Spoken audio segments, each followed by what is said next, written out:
Aujourd'hui, je vais vous présenter 5 exercices clés pour préparer vos prochains trails en montagne. Dans cette vidéo, nous allons revenir sur les particularités du trail montagneux. Quelles sont les contraintes spécifiques à cet environnement? Quels sont les muscles clés? Comment les cibler? Comment les entraîner? Bien entendu, les exercices présentés ici doivent s'inscrire dans une démarche globale et complète d'entraînement. Une planification bien cadrée, progressive, régulière vous permettra à coup sûr d'atteindre vos prochains objectifs sportifs.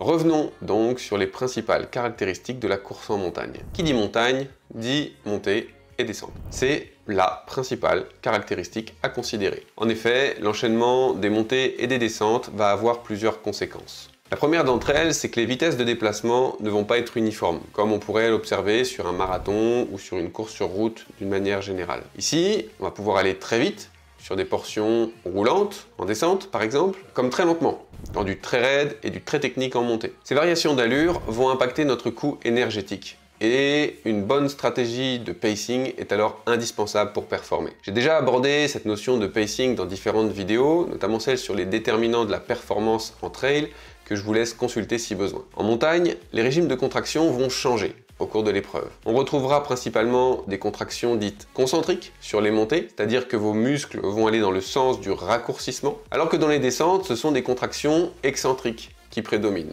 Cette fois, le muscle va se contracter en même temps qu'il s'allonge. C'est ce type de contraction qui est le plus contraignant pour le muscle. Et c'est donc une des raisons qui font que les descentes sont si difficiles à encaisser. Cet enchaînement de phases à dominante concentrique ou excentrique participe également à la majoration du coût énergétique versus une course à plat, sur route par exemple, où les contraintes sont identiques du début à la fin. Donc là encore, c'est un élément à considérer dans la préparation. Un peu de la même manière que les régimes de contraction musculaire diffèrent au cours de l'épreuve, on ne va pas solliciter les mêmes groupes musculaires en montée et en descente. Ce que vous pouvez retenir, c'est que sur une pente linéaire en montée, on va beaucoup recruter nos mollets et notre grand fessier. En revanche, sur une montée avec des marches, on va toujours recruter le grand fessier, mais notre quadriceps va être davantage sollicité. En descente maintenant, sur une pente linéaire, c'est clairement votre quadriceps qui va être le plus engagé. Alors que sur une descente en escalier ou dans du très technique, nos mollets vont cette fois devoir assurer une bonne partie du travail. Donc ne vous étonnez pas si en bas d'une descente de piste de ski, c'est les quadriceps qui fument un peu, alors qu'après une descente beaucoup plus technique avec des marches, comme par exemple sur les sentiers réunionnais ou à Madère, c'est vos mollets qui tirent un peu la sonnette d'alarme. Que ce soit en montée ou en descente, il est également très important de maintenir un bon gainage avec une sangle abdominale solide, afin d'assurer une bonne transmission des forces. Avant de vous présenter des exercices clés de renforcement musculaire pour mieux appréhender toutes les spécificités de la course en montagne, je fais un petit break pour vous parler de Levia. Vous aurez peut-être remarqué le logo en bas à gauche de votre écran. C'est celui de Levia. Cette entreprise propose une solution de stockage en ligne 100% française. C'est une alternative sécurisée et performante face à la concurrence américaine qui malheureusement n'assure pas la complète confidentialité de vos données. À titre personnel, j'utilise le Levia Drive depuis plusieurs mois maintenant. Vous vous en doutez, j'ai beaucoup de fichiers volumineux, en particulier en photo et vidéo, à stocker de par mon activité de création de contenu. Leur solution de stockage est très intuitive, mais surtout, elle me permet de conserver mes fichiers à un seul et même endroit plutôt que de les entasser dans des disques durs comme je l'ai fait pendant longtemps. Elle me permet aussi de partager très facilement ces fameux fichiers volumineux, notamment pour le montage vidéo, et me font économiser du temps et de l'argent. En effet, aujourd'hui, je n'ai plus besoin de payer un WeTransfer par exemple. À titre personnel, cette fois, c'est aujourd'hui aussi très facile de partager les photos de vacances avec la famille par exemple, en leur envoyant simplement un lien d'accès au dossier pour qu'ils puissent récupérer les photos. En tant que sportif, nous nous retrouvons avec Levia sur des valeurs communes telles que la confiance, la résilience, la performance. Donc je remercie sincèrement Levia de m'accorder cette confiance et de soutenir mon travail en sponsorisant mes vidéos. Vous trouverez de nombreuses informations complémentaires grâce au premier lien en description. Revenons à nos exercices clés pour préparer vos prochaines courses en montagne. Nous avons ciblé les principaux groupes musculaires engagés en montée et en descente. Je vais maintenant vous présenter 5 exercices à intégrer dans vos séances de renforcement ou bien à faire dans un circuit au sein d'une séance dédiée. Pour ça, je vous ai également préparé une fiche téléchargeable qui vous donne 2 exemples de séances avec ces exercices. J'y ai intégré également des liens vidéo pour que vous puissiez correctement les réaliser à la maison. Vous trouverez là aussi le lien en description. Alors le premier exercice que je vais vous présenter, c'est un exercice qui va recruter les fessiers et le quadriceps. C'est un exercice très connu des trailers, c'est l'exercice du step-up. Donc pour ça, on a besoin d'une marche, et plus la marche va être haute, plus votre grand fessier va être sollicité. Donc là, moi je vais prendre simplement ça, parce que sinon, je ne vais pas pouvoir aller beaucoup plus haut avec le plafond. Et donc, on va venir se lester. Donc là, je prends une kettlebell, je peux la prendre devant moi ici, et je vais venir monter sur la marche et pousser vers le haut pour faire mon mouvement de step-up. Je viens contrôler la descente par en arrière, ce qui me fait un petit travail excentrique du quadriceps, et je remonte. Je contrôle ma descente, et une petite variante, ça va être de monter, par exemple, l'autre jambe, je vais monter avec ma jambe gauche, et je vais venir simuler le mouvement d'après. Donc je viens monter et lever. Là, ça impose aussi un travail de gainage. Donc je viens ici, hop, je monte, je pousse, je stabilise, je maintiens. Ça peut tout à fait être fait avec une barre sur les épaules ou un poids de façon équilibrée. Là, moi, j'avais un poids que d'un côté, ça peut déséquilibrer un petit peu. Voilà donc pour le premier exercice, le step-up. Le deuxième exercice que je voudrais vous présenter, c'est un exercice de calf raise. Donc c'est un exercice pour les mollets. Donc on a l'habitude de faire cet exercice debout avec un passage sur les pointes de pied. Mais là, si on veut être un petit peu plus spécifique à un travail en montée, où on va se retrouver sur un terrain incliné, on peut faire ce travail en position de fente pour avoir une inclinaison de la cheville. Donc par exemple, je vais venir me mettre ici. Je mets le poids sur la jambe arrière et je viens pousser. Donc là, il ne faut pas hésiter à charger, hein. On peut vraiment mettre de la charge sur ses mollets. Ça va être vraiment intéressant. Et je viens pousser avec ma jambe arrière. Je pourrais aussi majorer la contrainte en me mettant ici comme sur ma position de step-up. Et là, je viens pousser.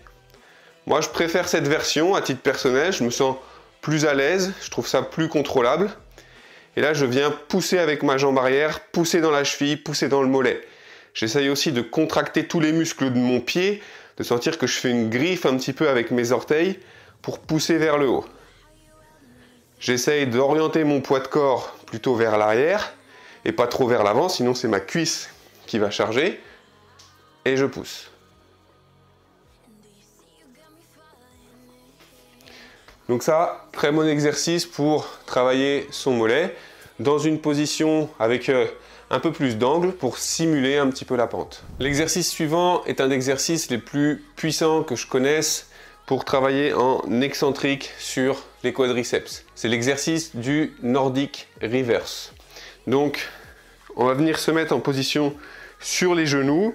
Dans un premier temps, moi j'aime bien laisser les doigts de pied un petit peu plantés dans le sol. Je croise les mains sur le buste, je viens verrouiller mon bassin avec une rétroversion, je serre mes fessiers, j'engage ma sangle abdominale et je vais venir freiner, contrôler la descente par en arrière. Arrivé là, je casse et je remonte. Donc toute cette phase de freinage, c'est là où mes quadriceps vont vraiment travailler en excentrique. Je recommence, je serre bien les fessiers, je maintiens le buste bien droit, je contrôle, je contrôle, je contrôle et je viens casser ici pour remonter. Si je suis à l'aise et que je veux descendre plus bas, bah je mets les pieds à plat et c'est reparti.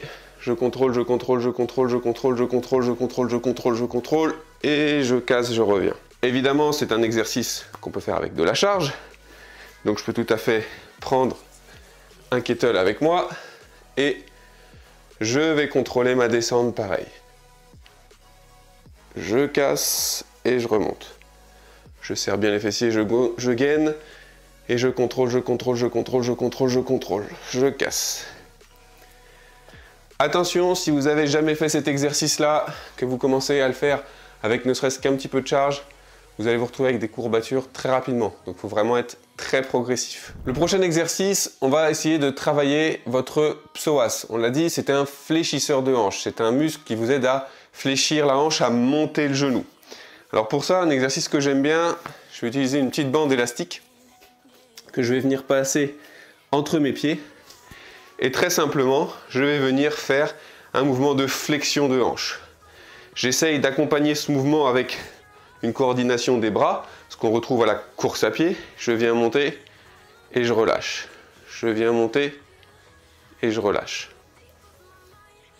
Donc on peut faire soit ce mouvement de façon dynamique, comme je suis en train de le faire ici, ou on pourrait aussi faire un travail un peu isométrique en fin d'amplitude, donc en haut ici, on vient essayer de maintenir la position. Au niveau du temps de maintien, j'irai sur quelque chose d'assez court dans un premier temps, peut-être comme 7 à 10, voire 15 secondes. Puis si vous êtes à l'aise, pour vraiment essayer d'aller renforcer ici, on pourrait prévoir des résistances un petit peu plus longues, jusqu'à 30 secondes, 45 secondes même. Et je contrôle ma descente. Donc ça peut vraiment être très intéressant et quelque chose qui vous aide à monter, surtout quand les efforts sont prolongés, sont de longue durée.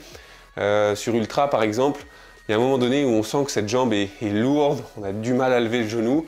Et bien avec des psoas plus forts, plus endurants, c'est peut-être un point qui pourra vous aider. Et enfin, le dernier exercice que je vais vous présenter, c'est un exercice qui va viser la sangle abdominale. On va essayer de faire quelque chose d'appliquer un petit peu à la course à pied, de transférable. Alors évidemment, tous les exos de gainage, de planche sont très intéressants. Mais là, il y a un exercice que j'aime bien. C'est un exercice où on peut utiliser un Swiss ball, donc ces grosses balles ici. Et en fait, on va venir mimer le mouvement de course avec les bras. Ce mouvement de course, si j'exagère, vu que je suis sur une surface instable, il va amener de la mobilisation de mon bassin.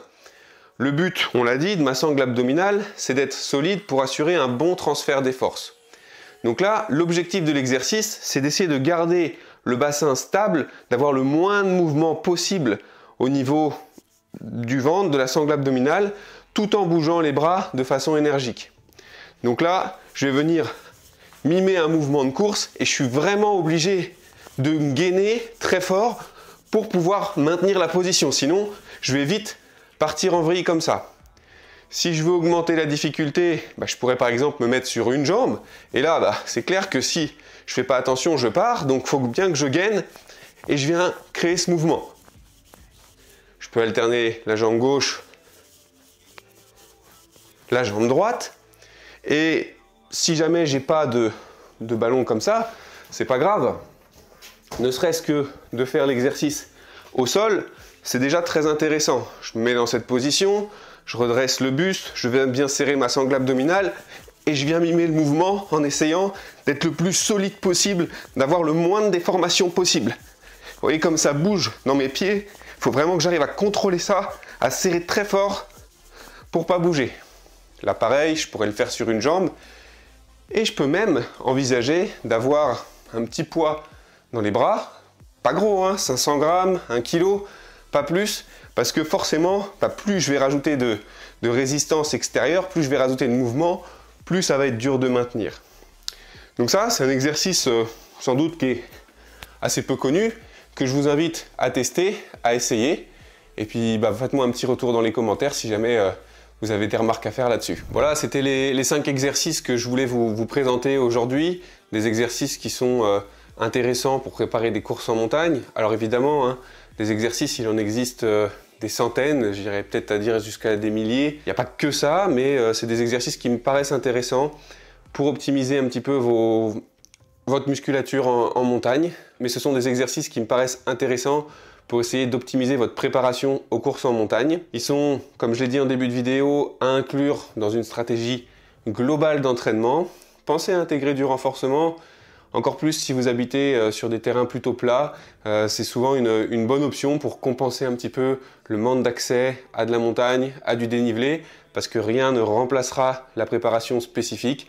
C'est clair que pour s'entraîner à monter, pour s'entraîner à descendre, il faut monter et il faut descendre. Mais voilà, ces petits exercices de renforcement permettent de varier l'entraînement ou parfois de compenser le manque d'accès. Je rappelle que je vous ai fait une petite fiche avec 2 séances types qui incluent ces exercices avec les vidéos pour que vous puissiez réaliser correctement, facilement les exercices à la maison.